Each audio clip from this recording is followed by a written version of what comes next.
G'day guys, Anne in Paris, still in Paris, and thank God for that. It's kind of saved my life. I found this book on the streets, actually. It's all in French. You see this? Whoops.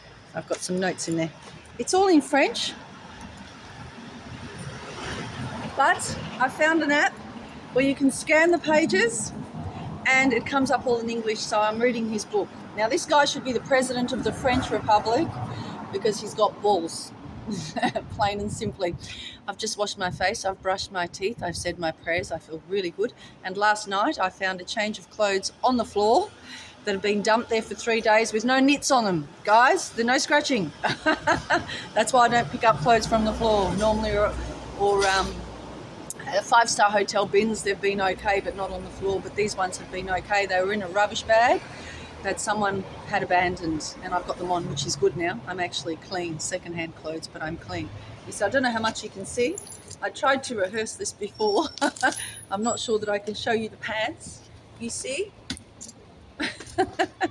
Now, I wanted to also show you, I wanted to give you a demonstration of what the old clothes looked like, at least one of them that I kept, so I can give you an example. And this is the reason I didn't want to, walk into local coffee shops and five-star hotels and ask for supplies, because it was filthy. I'm going to show you. Okay, so yeah, hygiene, yeah, but I'm clean now. Have a look. So here's, see that? It's been on me for over 2 years because it's hard to get clothes out here, guys, and I can't afford to wear what I want to buy to wear, so you have to basically just put on what you find outside. And I found these, I think, approximately 2 years now, if not just over, and I've been wearing them the entire time through summer and winter, sweat and a little bit of urine when I've had a spill, perhaps in the middle of the night because I couldn't get to the toilet. Anyway, I've got a system for that. That works for my safety. But here it is. Here's the back. All right. So look at that. Look at the stains on that. That's better than one of my polarities, guys. My invented artwork. Have a look.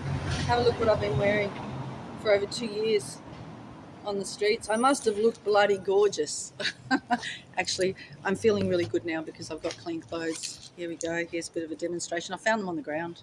Don't know whose they are, but here's a bit of a demonstration. Woohoo! Nice and clean. One more time, because I'm really happy with these clothes.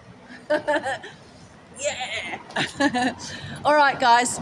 I'm going to launch my links online because I'm trying to get in touch with this guy, Eric. Okay, if anyone can make contact with him who's listening to this video and tell him to come and see me.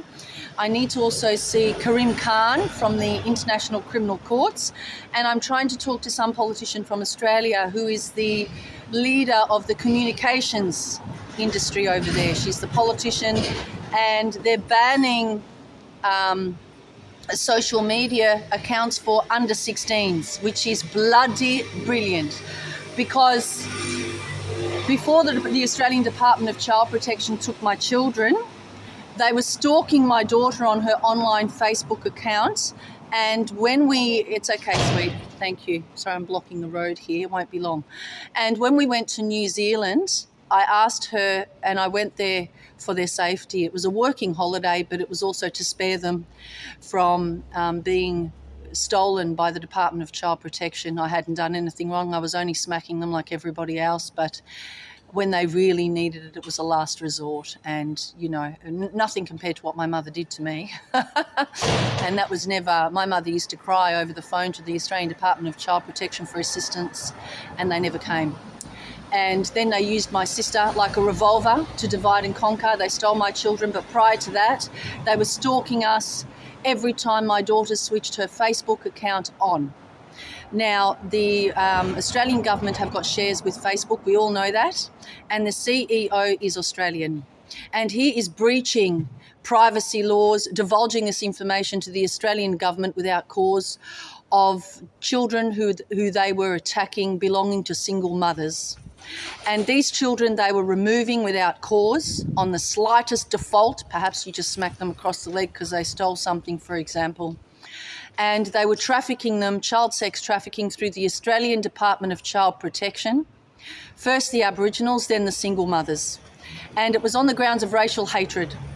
So this system has not come to an end. It's still happening, but you know, they've got their money, they've made their money, and let's say that much. And the other thing I wanted to say as well, it's a bit of a long story. I'm going to post the links online, but I'm going to get in touch with this Australian politician. I wrote to her last night, no reply.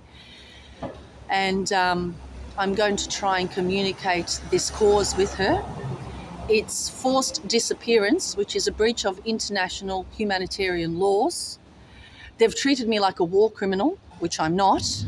They've vilified me.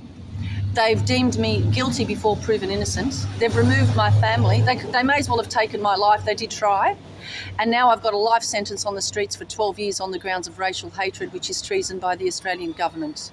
They've been chasing my mum and dad's home at 4 Adina Street, which is not for sale. They've moved right next door at 6 Adina Street. They're using that for money laundering that they are making and hiding that behind a real estate, Gelicrisio it's called, the real estate in Williamstown. And the money laundering is coming off the backs of child sex traffic victims. Those Australian politicians come here to Paris, guys, here to Paris to rape children in 5-star hotels at Le Bristol. And the police distracted me. They say hello to me every morning.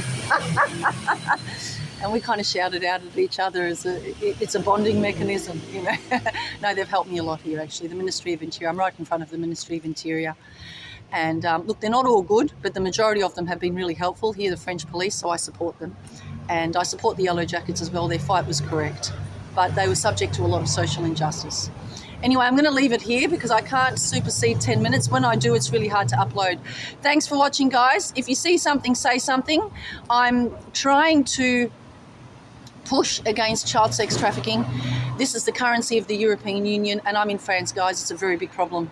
So thanks for watching. Vive la France, and ciao for now. I am, you are, we are Australian. Thanks, guys.